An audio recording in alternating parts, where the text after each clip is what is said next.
selamat datang ikuti saya sebagai OnePlus 15 dan hari ini saya akan menunjukkan beberapa penyesuaian dan trik yang bisa Anda lakukan di perangkat ini.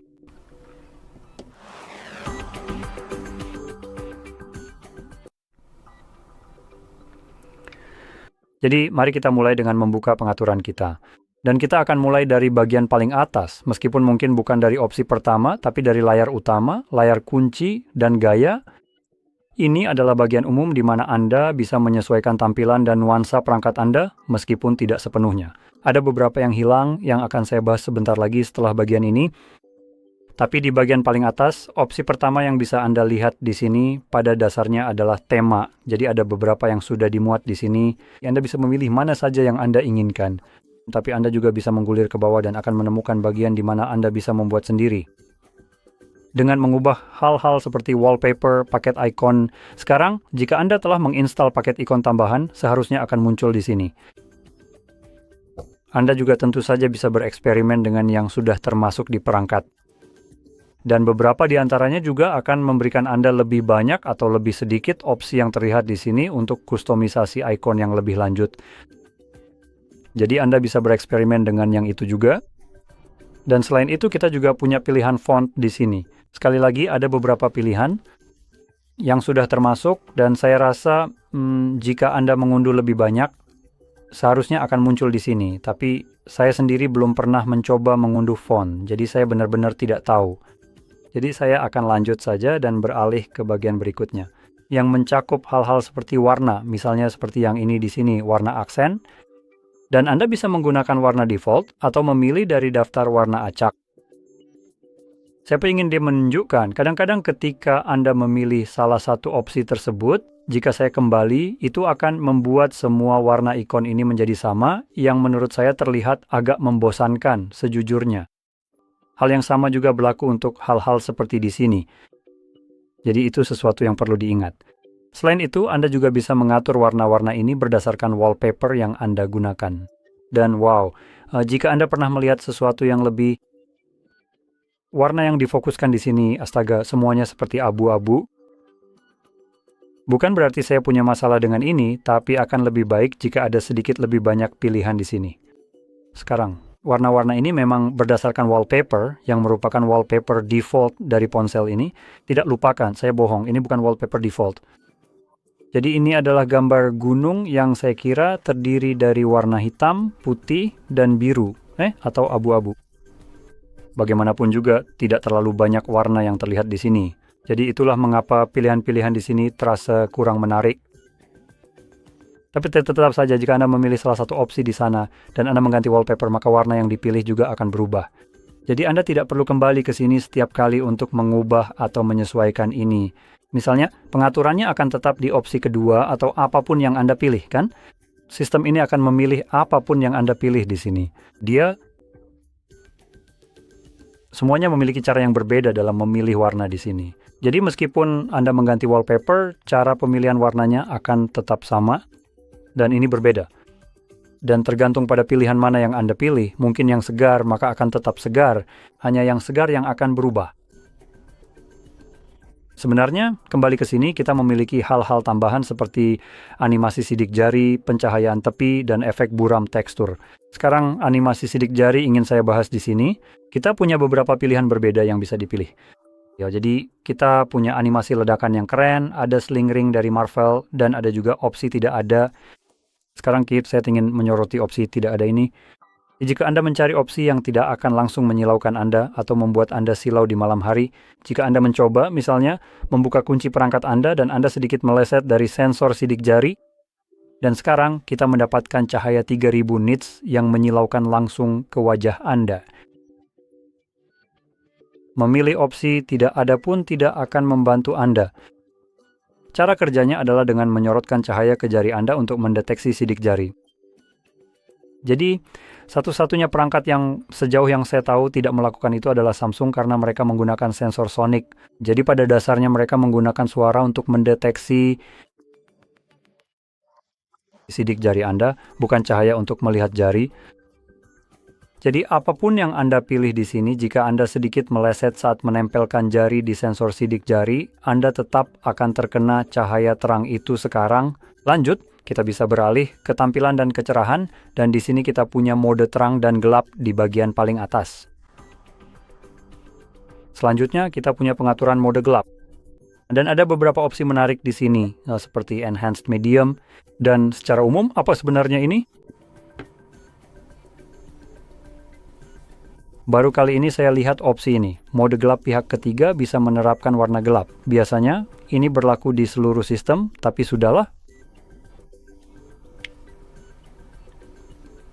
Ya, jadi saya cukup yakin definisi di sini sudah sesuai dengan fungsi aplikasi. Jadi saya tidak yakin mengapa ini ada di sini. Bagaimanapun juga, jadi ini sebenarnya tidak banyak mengubah keadaan. Warna mungkin tidak ditampilkan dengan benar saat kecerahan layar Anda rendah. Dingin. Nah, ini dia sebenarnya yang saya cari. Jadwal. Sebenarnya labelnya sudah benar, hanya saja otakku mungkin sedikit lebih lancar dari biasanya. Baiklah, kita akan menyalakannya. Di sini kita memiliki dua pilihan, matahari terbenam hingga matahari terbit dan pilihan custom. Pada dasarnya, fitur ini memungkinkan Anda untuk mengatur agar perangkat Anda beralih dari mode terang ke mode gelap secara otomatis, sehingga Anda tidak perlu melakukannya sendiri. Dan jika Anda menggunakan kedua mode ini, Anda mungkin sudah mengetahuinya. Mode terang mungkin sedikit lebih baik saat siang hari, terutama seperti di musim panas, di mana kamu tahu sinar matahari sangat terik. Jadi ya, pada saat itu mode terang sedikit lebih mudah dilihat di bawah sinar matahari langsung dan mode gelap akan lebih ramah untuk matamu. Ketika kamu mencoba menggunakan ponsel di malam hari, jadi sekali lagi kamu tidak akan silau oleh perangkatmu sendiri, jadi ini bisa menjadi opsi menarik untuk kamu pilih. Sekarang, saya ingin menunjukkan bahwa saat ini sedang musim dingin dan dari matahari terbenam hingga terbit. Sekarang jam 4.44 sore. Saya di dalam ruangan dan itu tidak benar-benar mengubah fakta bahwa saat ini di luar sana gelap banget. Dari matahari terbenam hingga terbit, matahari sudah terbenam. Ini saatnya kamu beralih ke mode gelap, tapi kenyataannya tidak, dan itu tidak akan terjadi sampai sekitar jam 10 malam. Jadi, ini sebenarnya tidak mempertimbangkan fakta bahwa waktu matahari terbenam berbeda-beda tergantung waktu dalam setahun. Jadi ini perlu diingat, kamu mungkin lebih baik menggunakan pengaturan khusus jika ingin menyesuaikan misalnya matahari terbenam jam 4 sore dan matahari sudah turun selama sekitar 45 menit kalau tidak lebih. Jadi dalam kasus ini kamu tinggal memilih opsi yang berbeda saja. Sekarang kalau kita gulir lebih ke bawah, ada mode warna layar. Dan di sini kita punya 3 pilihan berbeda. Ada standar, natural, dan vivid. Sekarang kamu bisa memilih salah satu dari ketiganya. Dan saya sarankan untuk memperhatikan gambar di sini. Gambar balon ini. Dan mungkin ini hanya tebakan saja mungkin. Perhatikan terutama pada warna merah. Oke, memang benar-benar ada perbedaan pada warna atau secara umum, seperti warna putih, sedikit lebih hangat pada mode natural. Sekarang. Vivid, boom. Oke, seperti itu. Jadi kamu bisa lihat perbedaan terbesar ada pada warna merah dan oranye. Jadi, vivid pada dasarnya mencoba meningkatkan warna pada layar kamu agar terlihat lebih hidup. Ini sebenarnya biasanya adalah pengaturan default yang dipilih. Kecuali jika perusahaan akhirnya memutuskan untuk beralih dari gambar yang terlalu jenuh dan tidak alami ke tampilan yang lebih natural. Karena pasar sekarang lebih mengutamakan konten dengan warna yang akurat. Jadi mungkin inilah alasan mengapa mode standar dipilih secara default di sini menurut saya. Tapi bagaimanapun kamu bisa memilih opsi manapun yang kamu mau. Kalau kamu suka warna-warna yang cerah, kamu bisa tetap menggunakan vivid, itu sepenuhnya terserah kamu. Tapi saya akan mengubahnya kembali ke standar. Kita bisa scroll ke bawah dan kamu juga punya pengaturan suhu warna layar. Ini menentukan warna putihnya. Sekarang itu terdengar agak membingungkan, mengingat putih itu sendiri adalah warna, kan? Tapi pada dasarnya kamu bisa memberikan nuansa tertentu, jadi tergantung mana yang kamu pilih. Semoga saja, maksud saya, kamu bisa melihat perubahan ini sekarang di kamera itu, setidaknya saya harap begitu, seperti yang bisa kamu lihat saat saya mengubah-ubah ini. kita memang bisa melihat perbedaan yang cukup jelas pada tampilan warna putih di sini. Sekarang kamu juga punya pilihan yang sudah jadi defaultnya ada tepat di tengah. Ini berusaha sedekat mungkin dengan warna putih, tapi kita juga punya mode warm yang cenderung ke nuansa kekuningan atau oranye, sedangkan mode cold mengarah ke biru. Dan sejujurnya, ini tergantung pada opsi mana yang kamu sukai. Kamu bisa memilihnya di sini. Dan selain itu, saat membahas ini juga, kita punya fitur Adaptive Tones. Ketika kamu mengaktifkan opsi ini, sistem akan mencoba menyesuaikan nuansa warna berdasarkan pencahayaan di sekitarmu. Artinya misalnya, seperti cahaya buatan atau tidak, bahkan sinar matahari juga akan berpengaruh. Dan pada titik itu, ponsel akan menggunakan kamera untuk melihat seberapa hangat warna yang ada di sekitarmu, atau bahkan jika tidak ada. Dan ponsel akan menyesuaikan itu dengan tampilan layar karena fitur ini diaktifkan dan sekarang berjalan secara otomatis. Jika kita tebal ke mode warna layar, kamu bisa melihat bahwa mode di sini benar-benar dinonaktifkan untuk kita. Saya tidak bisa lagi menggesernya, saya tidak bisa lagi mengubahnya menjadi hangat atau dingin, karena roda ini sekarang warnanya dipilih secara otomatis oleh opsi yang ada di sini. Sekarang jika kita gulir lebih ke bawah, kita punya beberapa opsi peningkatan video. Jadi kita punya penajam gambar, dan fitur ini akan mencoba menggunakan prosesor ponsel untuk meningkatkan kualitas gambar, jika itu bisa disebut upscaling, agar gambar terlihat sedikit lebih tajam dan beresolusi lebih tinggi dari aslinya. Kamu bisa mengaktifkan fitur ini. Tapi ingat, fitur ini hanya akan berfungsi saat kamu menggunakannya, bukan hanya saat diaktifkan. Fitur ini bisa diaktifkan tapi belum tentu digunakan, tentu saja. Fitur ini digunakan saat kamu, seingat saya, menonton konten, baik melalui aplikasi video atau mungkin saat membuka foto. Fitur ini akan mencoba melakukan hal tersebut. Jadi, saat fitur ini digunakan untuk meningkatkan ketajaman gambar, itu akan mengonsumsi lebih banyak baterai ponselmu. Karena fitur ini menggunakan prosesor untuk melakukannya, artinya ada beban tambahan saat memproses konten seperti ini. Sekarang kembali lagi kita juga punya fitur Video Color Boost. Sekarang ini cara yang agak aneh untuk menjelaskannya. Pada dasarnya ini adalah HDR palsu. Saya tidak tahu kenapa namanya Video Color Boost. Sebenarnya ini lebih seperti peningkatan kecerahan video. Jadi pada kenyataannya, fitur ini berfungsi untuk mengubah rentang dinamis standar menjadi rentang dinamis tinggi. Sekali lagi, sama seperti fitur penajam gambar, fitur ini juga akan menggunakan lebih banyak baterai ponselmu saat digunakan, misalnya untuk memutar film yang sebelumnya tidak mendukung HDR. Jadi fitur ini akan mengambil film dengan rentang dinamis standar dan mencoba memberikan sentuhan mereka sendiri agar terlihat berbeda. Seolah-olah itu adalah HDR. Perlu diingat, ini tidak berarti videonya sekarang menjadi HDR. Ini hanya berarti ponselmu bekerja ekstra keras untuk mencoba meyakinkanmu bahwa hasilnya cukup mirip dengan HDR. Jadi, beberapa hal jelas mungkin tidak terlihat benar, beberapa bagian kecerahannya tidak akan seperti video dengan rentang dinamis tinggi yang sesungguhnya, dan ini hanyalah tiruannya saja. Mungkin itu cara terbaik untuk menggambarkannya. Namun fitur ini mungkin tetap memberikan pengalaman yang lebih baik dibandingkan dengan konten rentang dinamis standar. Jadi tidak ada salahnya untuk mengaktifkannya jika kamu sering menonton acara TV atau film di ponselmu. Fitur ini mungkin memberikan hasil yang lebih baik, tapi perlu diingat saat menggunakannya, konsumsi baterai ponselmu akan lebih banyak. Lalu seberapa banyak lebihnya? Saya tidak bisa memberitahumu. Saya belum mengujinya secara menyeluruh untuk mengetahui hal itu. Jadi, ini mungkin sesuatu yang bisa kamu coba sendiri. Kamu tentu saja bisa masuk ke bagian baterai. Jadi, jika kita kembali, kita bisa menavigasi ke... jika saya mengkliknya dengan benar, baterai ada di sini. Dan dengan menggulir ke bawah, tanpa menutup ini, kamu akan menemukan aplikasi yang kamu gunakan untuk menonton konten. Dan ketika kamu melihatnya, kamu bisa melihat berapa persen yang digunakan dan berapa lama aplikasi itu berjalan. Jadi pada titik itu, kamu pada dasarnya ingin mencatat berapa banyak baterai yang digunakan saat menontonnya dalam mode standar, yaitu Standard Dynamic Range. Lalu aktifkan fitur tersebut, tonton lagi dengan durasi yang sama, dan lihat berapa banyak baterai yang berkurang setelah itu. Dan ini akan memberimu pemahaman yang baik tentang seberapa besar konsumsi daya yang akan terjadi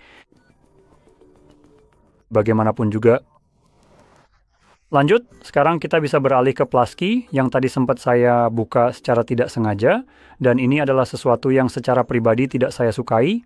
Ini adalah pengganti dari saklar fisik yang dulu benar-benar ada, yang biasanya memungkinkan kita, kamu tahu, menggesernya ke atas dan ke bawah untuk mode senyap, getar, dan sebagainya, tapi sekarang digantikan. Sekarang kita pada dasarnya benar-benar meniru Apple dengan ponsel ini dan memberikanmu omong kosong total dengan benar-benar tidak menerapkan apapun yang orisinal, hanya meniru Apple mentah-mentah.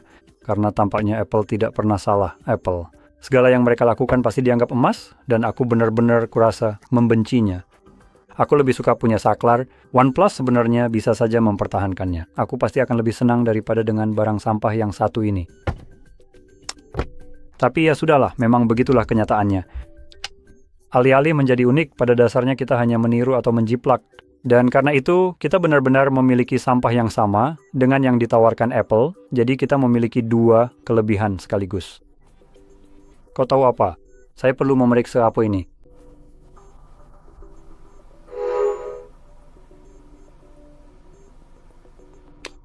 Seharusnya aku tidak kepadamu. Ini adalah animasi Apple. Apa-apaan? Wah, OnePlus, kamu beneran nggak bisa bikin ide sendiri ya? Jadi, sebenarnya fungsinya apa? Ya, jika saya menahannya, pilih bahasa input suara dingin. Maksudku bahasa Inggris. Mengonfirmasi. Apa yang sedang kau lakukan? Apa tujuan dari ini? Menganalisis. Apa yang sedang Anda analisis? Konten layar dingin. Jadi kami menebarkan tangkapan layar.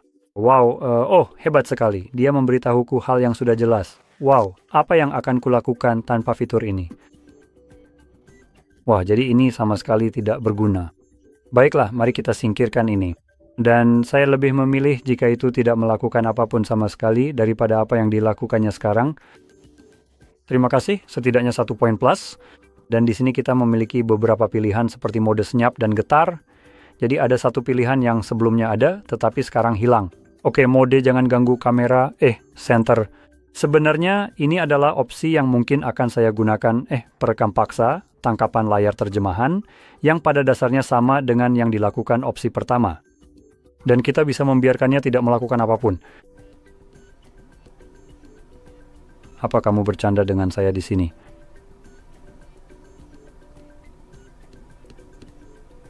Jadi,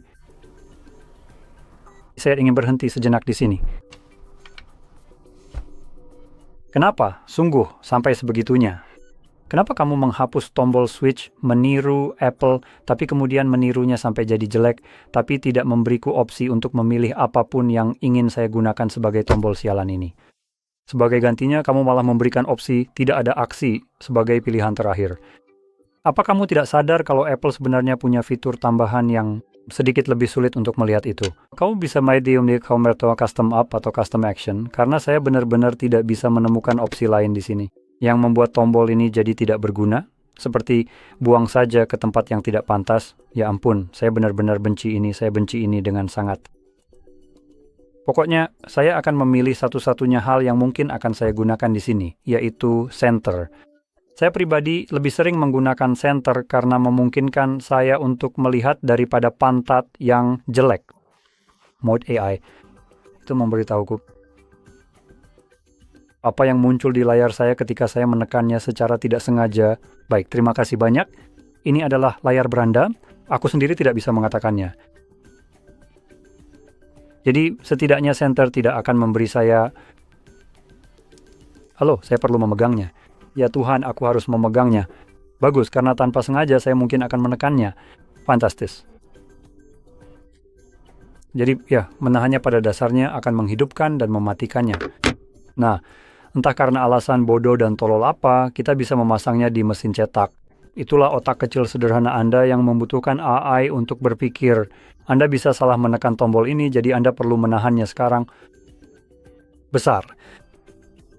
Bukankah aku merasa begitu nyaman dan terlindungi oleh perusahaan sehingga aku tidak melakukan apapun yang tidak mereka inginkan? Rasanya begitu menyenangkan, tapi mari kita kembali ke sini ke pengaturan dan abaikan AI. Melihat ini benar-benar membuat saya ingin menggunakan ponsel ini lebih sedikit, sungguh. Dan hal terakhir yang ingin saya bicarakan adalah navigasi sistem. Jadi kita akan masuk ke sistem dan pembaruan, lalu masuk ke navigasi sistem. Kita punya opsi gestur dan tombol dan jelas kamu bisa memilih yang mana saja yang kamu mau, tapi di opsi tombol bukan gestur. Kita juga punya opsi tambahan seperti panduan bar gestur yang tinggi. Saya akan menyembunyikannya dan itu langsung menghilangkan hal yang mengganggu ini dari bagian bawah. Itu benar-benar tidak punya fungsi lain, selain hanya menunjukkan dari mana kamu seharusnya menggeser ke atas, seolah-olah menggeser dari bawah layar belum cukup jelas. Mungkin seharusnya aku meminta AI untuk memberitahuku itu. Dan kita juga punya fitur pencegahan sentuhan salah, beserta opsi di sini yang memungkinkan kamu untuk meningkatkan atau menurunkan sensitivitas swipe ke belakang. Jadi kalau aku mulai menggeser ini, akan muncul bar biru yang bisa kamu lihat. Nah, seperti itu. Sepertinya tadi tidak muncul pertama kali. Jadi seperti yang bisa kamu lihat, cara kerjanya sekarang, indikator bar biru ini menunjukkan bahwa jari kamu harus memulai swipe dari area biru di luar bar tersebut untuk memicu gesture kembali. Jadi jelas, kalau kamu menggesernya sampai ke bawah, kamu bisa lihat bar ini jadi sangat-sangat kecil. Jadi kamu harus sangat presisi saat melakukan swipe ke belakang. Sekarang, cara saya melakukannya seberapa rendah pun barnya tidak terlalu berpengaruh kok, karena saya selalu memulai dari luar layar. Masuk ke dalamnya, yang selalu memicu gesture dengan benar. Ngomong-ngomong, ada hal lain di sini yang ingin saya tunjukkan selagi kita di sini, yaitu kecepatan animasi, yang perlu kita aktifkan melalui opsi pengembang. Opsi ini sudah aktif sekarang, tapi secara default, kamu tidak akan melihat opsi ini di sini. Jadi hal pertama yang perlu kita lakukan adalah masuk ke tentang perangkat lalu cari versinya. Saya rasa ini yang dimaksud. Nah, ini dia. Apakah nomor versi ada di sini? Jadi ketuk itu 7 kali. Dan saat kamu melakukannya, jika ada kunci layar, kamu harus mengonfirmasinya. Setelah itu, akan muncul pemberitahuan bahwa kamu sekarang adalah seorang pengembang. Jadi kamu bisa kembali ke sistem dan pembaruan, pilih opsi pengembang, lalu mulai gulir ke bawah. Dan yang kita cari adalah Window Animation Scale, Transition Animation Scale, dan Animation Duration Scale, dan ini terletak di bawah kategori gambar di sini. Jadi setelah kamu menemukannya, kamu bisa mengubah semua opsi ini menjadi misalnya 0,5. Sekarang ada kemungkinan, saya salah klik, ada kemungkinan bahwa ada juga opsi di bawah tampilan untuk mengubah kecepatan animasi perangkatmu, tapi ini sebenarnya seperti versi yang paling pasti. Ini sebenarnya tak akan memberikan hasil yang jauh lebih baik daripada opsi dan pengaturan yang secara default tersedia untukmu. Sekarang saya sarankan untuk mengubahnya menjadi 0,5. Saya tidak menyarankan untuk memilih opsi off, misalnya. Jika kita memilih semuanya menjadi off, pertama-tama kamu sudah bisa melihat adanya glitch. Jadi ketika saya mengklik jendela, ada seperti kilatan hitam selama 1 frame saat jendela itu menghilang. Hal lain yang mungkin kamu lihat adalah semua ini. Jadi ketika saya lepaskan, jendelanya langsung muncul, lalu saya kembali melihat kilatan hitam saat jendela itu muncul ke tampilan. Jadi ini memang berfungsi, hanya saja tidak dengan cara yang terbaik. Jadi mungkin tampilannya akan sedikit terlihat seperti gimmick, jadi saya lebih suka mengaturnya di 0,5. Ini meningkatkan kecepatan animasi dengan pada dasarnya menguranginya setengah, yang berarti sekarang saya bisa mengakses konten jauh lebih cepat sambil tetap mempertahankan animasinya. Jadi tidak ada lagi tampilan yang glitchy seperti itu. Dan ada satu hal lagi yang ingin saya bahas, yaitu bar di sini, bar di samping ini, dan jika Anda menggeser ke atas di bar ini, Anda akan melihat banyak aplikasi. Kita bisa mengedit ini sehingga kita bisa menambahkan lebih banyak aplikasi di sini, dan ada banyak aplikasi yang bisa Anda tambahkan di sini. Tapi saya akan membiarkannya seperti apa adanya. Anda juga bisa masuk ke pengaturan di sini, dan kita punya sidebar pintar. Jadi Anda bisa menyingkirkannya jika Anda tidak menginginkannya dan seharusnya memilikinya. Nama toko? Tidak. Karena kita tidak punya pilihan untuk menyingkirkannya. Oh, tidak ada omong kosong AI. Oke, lupakan saja. Saya salah mengira itu Samsung. Samsung berusaha memaksakan fitur AI kepada Anda. Jadi ya, kami tidak memilikinya. Entah mengapa kita hanya punya dokumen file di sini. Ini memakan sedikit terlalu banyak ruang, tapi ya sudahlah. Jadi setelah Anda menambahkan beberapa aplikasi di sini, lebih banyak dari yang kita punya sekarang, Anda bisa misalnya mengambilnya dari sini, seret ke atas, lalu lepaskan. Dan Anda bisa lihat sekarang ini melakukan tampilan layar terbagi. Anda bisa mengambil aplikasi lain. Saya kira tadi saya mengambil Chrome, jadi saya akan ambil... Oh, ternyata tidak, maaf, saya malah mengambil foto. Jadi jika kita mengetuknya, itu akan terbuka dalam tampilan pop-up. Singkirkan saja ini dulu, minimalkan. Juga ambil yang ini. Jadi saat saya lepaskan ini, saya sudah punya foto di bagian atas ini. Sekarang ini akan menjadi tampilan layar terbagi. Jadi seperti yang bisa Anda lihat sekarang, kita bisa membagi layar, kita juga bisa mengubah ukurannya jika mau. Dan kita bisa klik pada bar, jadi area hitam di sini, dan yang sebenarnya bisa Anda lakukan adalah menyimpannya sebagai grup aplikasi. Sekarang, mudah saja ke layar utama atau apapun cukup bagus menurut saya. Saya tutup ini, mencarinya, dan ada di sini.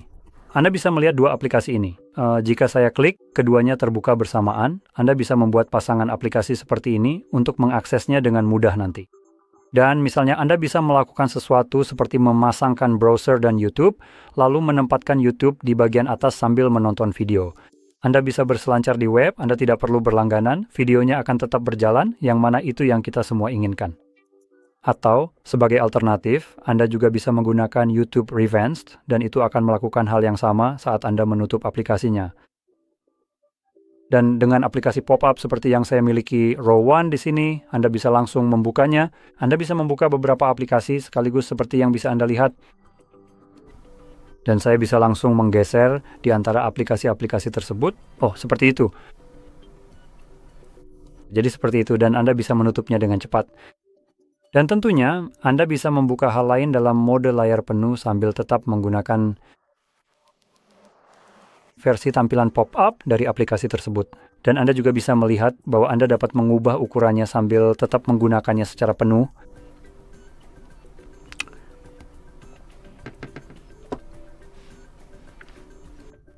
Jadi seperti itu. Nah, itu semua hal yang ingin saya tunjukkan kepada Anda. Jadi jika Anda merasa ini sangat membantu, jangan lupa untuk tekan like, subscribe, dan terima kasih sudah menonton.